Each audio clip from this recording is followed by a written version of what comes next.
Varicose veins కి సరైన చికిత్స కోసం సంప్రదించండి ఎవిస్ హాస్పిటల్.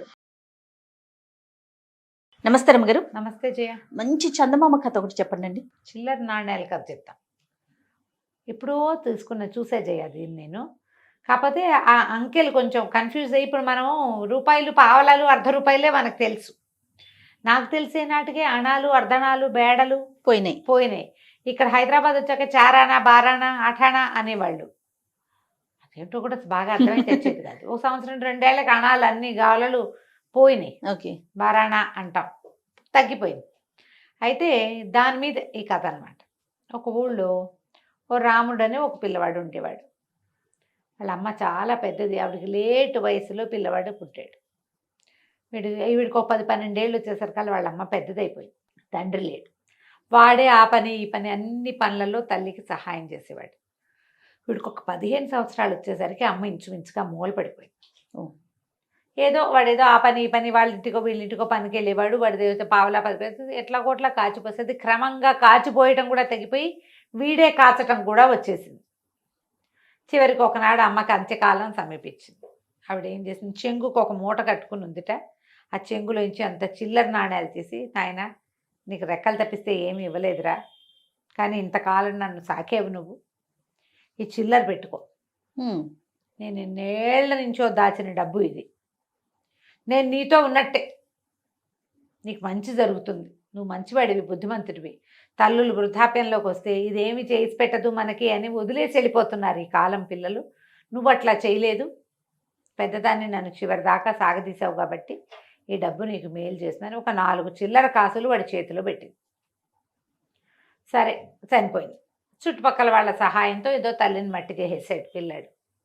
ఈ ఊళ్ళో ఇంకా ఉండబుద్ధి కాదు. ఈ ఊళ్ళోనే ఎందుకు ఉండాలి? ఇదివరకంటే అమ్మ అటాచ్మెంటు, ఏదో గుడిసి ఉండేది వాళ్ళకి, సొంతదేం కాదు, ఏదో ఇంట్లో ఉండేవాళ్ళు. ఎవరో ఒకళ్ళ పంచన కొంచెం ఇట్లా వాల్చుకుని అక్కడ ఉండేవాళ్ళు. ఇప్పుడు ఇంకెందుకు ఇక్కడ, ఏదైనా వేరే ఊరు వెళ్దాము అని అనిపించింది. తల్లి ఇచ్చిన చిల్లర జేబులో వేసుకున్నాడు. వాడికి ఒక చిన్న లాగు లాంటిది ఉన్నది, ఆ లాగు జేబులో వేసుకుంటే సరే అలా వెళ్తున్నాడు.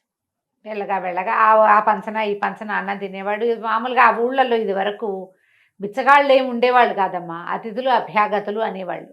రోడ్ల మీద పోతుంటే మధ్యాహ్నం అయ్యాకమ్మ ఆకలిస్తుంది అన్నం పెట్టండి అంటే ఎవరో ఒకళ్ళు ర్యాండమ్గా అన్నం పెట్టేసేవాళ్ళు. ఈ వీళ్ళింటో ఎవరైనా బాగిటో అన్నం పెడుతున్నారనుకో, ఎవరో ఒకడికి కుర్రాడికి, ఎదురింట్లో వాళ్ళు ఓ చుక్క పులుసుంది పోస్తాను, ఓ చుక్క మజ్జిగుంది పోస్తాను, లేదా ఈ పిల్లాడు ఎవరికో అన్నం పెడుతున్నా మజ్జిగుందా అని వీళ్ళు అడిగితే అవతల వాళ్ళు ఇవ్వటం, అందరూ కలిసి పెట్టేసేవాళ్ళు. ప్రతి వాళ్ళు ఈ రకమైన సహాయం చేసే కాలం ఒకటి మన ముందుందంటే మనం నమ్మలేం కూడా. అవునండి, కానీ ఇలాగే జరిగేది. వీడు ఆ పంచన ఈ పంచన అన్నం తింటూ ఏదైనా చెట్ల మధ్య నడిస్తే ఓ జామకాయ, ఓ మామిడికాయ, ఓ సీతాఫలమో, 4 రేక్కాయలు అట్లా ఏమైనా పళ్ళు గిళ్ళో పీక్కుని తింటూ అది నడుస్తున్నాడు. ఏదో ఒక ఊరు చేరదాం అనిపించింది. ఈ వెళ్తూ ఉంటే వాడికి ఒక ముష్టివాడు కనిపించాడు. ఆ ముష్టివాడు, బాబు ఏదైనా ఇవ్వనైనా అన్నాడు. ఇప్పుడు జేబులో చేయి పెట్టాడు. జేబుకి చిల్లు కానీ, వాళ్ళ అమ్మ ఇచ్చింది ఏంటి, ఒక చిల్లు కానీ, ఒక అర్ధన, ఒక అణ, ఒక బేడ, ఈ 4 కాసులు ఇచ్చింది. సరే ఏం చేశాడు, ఆ చిల్లు కానీ చేత్తో పుచ్చుకొని ఆ ముసలాయన బిచ్చగాడి చేతిలో పెట్టాడు. ముష్టివాడు చాలా సంతోషించాడు. చిల్లు కానీ కూడా చెల్లేది, కానీలో చిల్లు కానీ అని ఉండేది, కానీ కంటే ఇంకా చిన్నది కాబోలది. అయితే ఈ చిల్లు కానీ ఇచ్చేసరికల్లా ఆయన అన్నాడు, చాలా మంచివాడివి రా అబ్బాయి, నీ దగ్గర ఏమీ లేకపోయినా ఉన్న దాంట్లో నుంచి ఒకటి తీసి ఇచ్చావు, దక్షిణ దిక్కుగా వెళ్ళు, నీకు మంచి జరుగుతుంది, దక్షిణం వైపు వెళ్ళిపో అంటే దక్షిణ దిక్కుగా నడవటం మొదలుపెట్టాడు. వెళ్ళగా ఏమైంది, వీడు అడవులన్నీ దాటుతూ వెళ్తున్నాడు. పెద్దగా గ్రామాలు లేవు, నడుస్తున్నాడు. ఏవో పళ్ళు కాయలు కోసుకుని తింటూ, మధ్యలో దుంపలు ఏవో కనపడితే అవి కూడా పెరుకుని నీళ్ళల్లో తింటూ, ఈ అడవుల మధ్యలో ఉండే చిన్న చిన్న వాగుల దగ్గర నీళ్ళు తాగుతూ వెళ్తుంటే ఒక రాక్షసుడు వీడు పట్టేసుకున్నాడు. పట్టుకుని 3 రోజులైంది అన్నం తిని, 4 రోజులో తిండి తిని, నువ్వు దొరికేవరా కుర్రాడా అనేసరికి భయం వేసింది. అయిపోతున్నాను నేను అనుకున్నాడు. అయితే మా రాక్షసుడు అన్నాడు, నాకైతే ఒక నియమం ఉంది, 10 అంకెలు 1 నుంచి 9 దాకా, 10 అంకెలు కాదు 9 అంకెలు, 1 నుంచి 9 దాకా, అంతేగా మొత్తం అంకెలన్నీ 1 నుంచి 9 దాకా. ఏదో ఒక అంకె చెప్పు, ఒక అంకె నాకు సరిపడని అంకె ఉంది, ఆ అంకె చెప్తే వదిలేస్తా, మిగిలిన ఏ అంకెలు చెప్పినా వదలను, నిన్ను తినేస్తాను, అంకె చెప్పిస్తే కానీ నేను అన్నం తినకూడదు అంటే వీడేం చేశాడు, జేబులో చేపెట్టాడు భయపడుతూనే.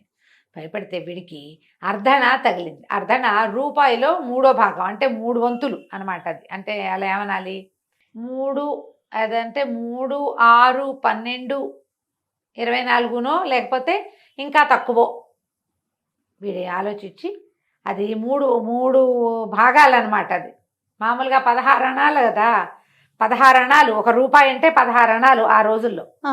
16 అణాలు అంటే 1 రూపీ. ఓకే, ఇది 3 అణాల ఎత్తు చేస్తుందేమో అది అని చెప్పాడు. అర్ధన అంటే ఇది అయి ఉంటుంది. అలాగా వాడు ఆలోచించి అణ పట్టుకుని 3 అన్నాడు. అనగానే రాక్షసుడు, అబ్బా 3 అస్సలు సరిపడదురా నాకు, అందుకని అసలు 3 రోజుల నుంచి అన్నమే లేదు. 4వ రోజు వచ్చింది కాబట్టి అన్నం దొరికింది, ఆహారం దొరికిందని నమ్మా. నువ్వు 3 చెప్పావు కదా, సరే దిగి వెళ్ళిపో. నువ్వు సావు నోట్లో పడి తప్పించుకున్నావు. ఇంకెవరికైనా దొరికితే నిన్ను తినేసేవాడే, నాకు దొరకడం నీ అదృష్టం. ఏం దానం చేసుకొచ్చావో పో నువ్వు అన్నాడు. ఈ రాక్షసుడి బారి నుంచి తప్పించేసుకున్నాడు వాడు. అట్లా నడిచి వెళ్ళటం మొదలుపెట్టాడు. ఇంకా వెళ్తే ఒక ఆటవికల గుంపుకి దొరికాడు ఈ అబ్బాయి. ఆటవికలు తీసుకుపోయి పై ఊళ్ళ వాళ్ళు ఎవరు మా దగ్గరికి రావడానికి వీల్లేదు, మా అమ్మవారికి బలిస్తాం మేము అని పెద్ద జేజి విగ్రహం ఉంది అక్కడికి తీసుకుపోయారు. ఆ ఆటవికల నాయకుడి పేరు శరాబంది. నువ్వెవరివి, ఏం చేస్తావు, నీకేం పనసు, వేవు ప్రశ్నలు కూడా వేశాడు. వీడు ఒళ్ళంతా పరిశీలించాడు. వీడికి ఏం దెబ్బలు లేవు కదా, సర్వలక్షణ సమర్పణగా ఉన్నాడు పిల్లాడు. వాడికి ఏం దెబ్బలు, కట్లు, గాయాలు లేవు. గాయాలు ఉంటే పనికిరాదు అమ్మవారి నివేదనకి. అయితే ఏమన్నాడు, మాకు ఒక నియమం ఉంది. ఒక 6 గ్లాసులు అక్కడ పెట్టున్నాయి. 6 5 ద్రాక్షాసవం ఉంది, ఒక్క దాంట్లో విషం ఉంది. మా గూడెంలో అడుగు పెట్టిన వాడు వీటిలలో ఏదో ఒక గ్లాస్ తీసుకుని తాగాలి. విషం కనుక తాగాడా మాకు వెంటనే తెలుస్తుంది, వాడిని మేము బలిస్తాం. ద్రాక్షారసం తాగిన వాడు వెళ్ళిపోతాడు. బాగుంది. నువ్వు అదృష్టవంతుడివి అయితే ఇక్కడ ఉంటావు, దురదృష్టవంతుడివి అయితే ఇక చేసేదేం లేదు. అదృష్టవంతుడివి అయితే వెళ్ళిపోతావు నువ్వు హాయిగా నీ దారి అని చెప్పేసరికల్లా కుర్రాడు బాగా చూశాడు. బయటికేసి జేబులో చేయి పెడితే వాడికి అణ కాస్త తగిలింది చేతికి. అణ అంటే 6 భాగాలు. బాగా ఆలోచించి వరుసగా పెట్టినాయి కదా, 1, 2, 3, 4, 5, 6 లేకపోతే 6వ గ్లాస్ తీసుకున్నాడు. 6వ గ్లాస్ ఎత్తి తాగితే ద్రాక్షాసవం. వాడికే తెలిసింది రుచి. ద్రాక్షరసం తాగి నిలబడి ఉన్నవాడిని చూసేసరికల్లా వాళ్ళకి అర్థమైంది, వీడు తాగింది ద్రాక్షారసమే. విషం కనుక తాగితే వెంటనే అమ్మో అనేవాడు. వాడు అమ్మో అనలేదంటే వాడు తాగింది విషం కాదనమాట. ఆశ్చర్యపోయారు, కూడా అదృష్టవంతుడు వీడు. అక్కడి నుంచి అప్పుడు శుభ్రంగా భోజనం పెట్టి కొంచెం తిండి మూటగట్టి అమ్మవారి దగ్గర మొక్కిచ్చి అడవి చివరికి తీసుకెళ్ళి వదిలిపెట్టారు. ఓకే, ఇక్కడి నుంచి దక్షిణ దిక్కుగా వెళ్తే సువర్ణపురి అనే రాజ్యం వస్తుంది. అందులోకి వెళ్ళు, నీకు ఏ పనైనా అవుతుంది, ఏదో ఒక పని దొరుకుతుంది అక్కడ నీకు అని చెప్పి పంపించేశారు. వీడు అడవి చివరి నుంచి నడిచి సాయంకాలానికి సువర్ణపురి చేరుకున్నాడు. సువర్ణపురి ఊరంతా కోలాహలంగా ఉంది. వీళ్ళ అందరినీ అడిగాడు, ఏంటండి హడావిడంటే, మా రాజుగారు మరణించారు ఇప్పటికి 15 రోజుల ముందు. ఆయన క్రియాకర్మలన్నీ అయిపోయినాయి. ఈరోజు పొద్దునే మన పట్టపు టేనుగుని విడిచాం పూజ చేసి. ఆ పట్టపు టేనుగు ఎవరి మెళ్ళో దండేస్తే వాడే రాజు. అన్ని అదృష్టం, ఎవడ అదృష్టం, అతిథి అభ్యాగతి, పరాయి దేశం వాడు, ముష్టివాడు, కుష్టివాడు, ఎవడైనా సరే అదృష్టవంతుడు ఉంటే అయితే చాలు. అదే జరుగుతోంది ఇక్కడ. ఇవాళ రోజంతా అదే హడావిడి. పట్టపు టేనుగు ఏ పక్కకి వెళ్తే ఆ పక్కకి వెళ్తున్నాము. అది మా ఊళ్ళో వాడు కావచ్చు, పై ఊరి వాడు కావచ్చు అనేసరికల్ వీడు బాగా ఆలోచించి తన జేబులో ఇచ్చి బేడకాసు తీసాడు. వాళ్ళ అమ్మ ఇచ్చింది. ఆ బేడకాసుని ఇట్లా గాల్లో ఎగరేసాడు. ఎగరేస్తే అది ఎగిరిల్లు ఎక్కడో పడింది. అది ఎక్కడ పడిందో చూసుకుని వెళ్ళి అక్కడి నుంచున్నాడు. ఆ దారిని ఏనుగు వచ్చింది. జనం అంతా కోలాహలంగా ఉన్నారు. ఎక్కడైతే వీడు బేడకాసు పడి వాడు ఎక్కడ నుంచున్నాడో అక్కడికి వచ్చి ఏనుగు దండెత్తి వీడు మెళ్ళ వేసింది. సూపర్. చక్కగా మెళ్ళలో దండేసేసరికి అందరూ కోలాహలంగా అరిచారు, ఓహోహో అన్నారు.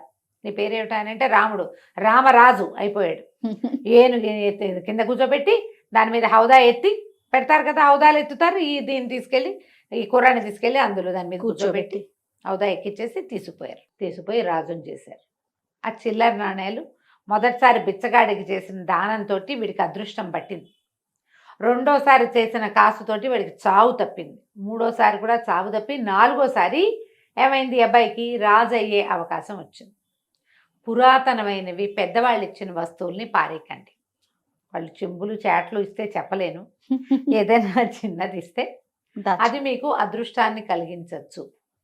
ఈ చిల్లర నాణ్యాలు కదా అదృష్టం. ఎవరైనా పనిమాల చేతిలో పెట్టారనుకోండి, పక్కింటి వాళ్ళు వెనకింటి వాళ్ళు కాచుమి, మన ఇంట్లో పెద్దవాళ్ళు ఆపేక్షగా ఏదైనా ఇస్తే దాన్ని నిర్లక్ష్యంగా పడేయద్దు, దాని దగ్గర పెట్టుకోండి. అదే మీ అదృష్టపు తాళం చెవి కావచ్చు, అవుతుంది కాదు కావచ్చు. కావచ్చు. కథ కంచికి మనం ఇంటికి. బాగుందండి. నమస్తే. నమస్తే చెయ్యి.